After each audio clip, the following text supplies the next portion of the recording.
তিনবার বললেন, স্নেহময়ী মাতার হক, স্নেহময়ী মাতার হক, সবার চেয়ে বেশি করবে খেদমত তার হয়ে পরম খুশি।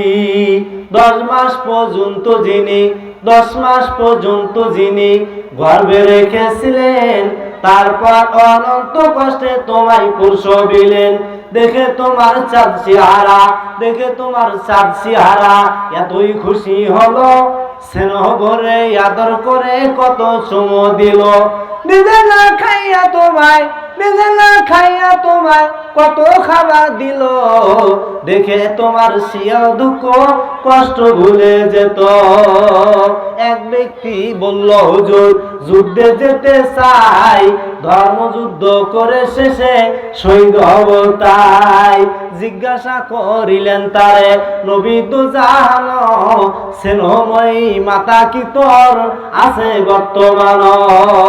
বলল, শুধু আছে আমার মাতা বর্তমানে। নবী বললেন, খেদমত তার করে যতনে।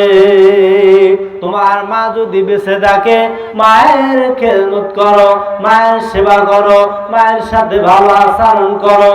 মায়ের খেদমত করলে, মায়ের সেবা করলে, মায়ের সাথে ভালো আচরণ করলে, মার খেদমতের মাধ্যমে তুমি জান্নাতে যেতে পারবে।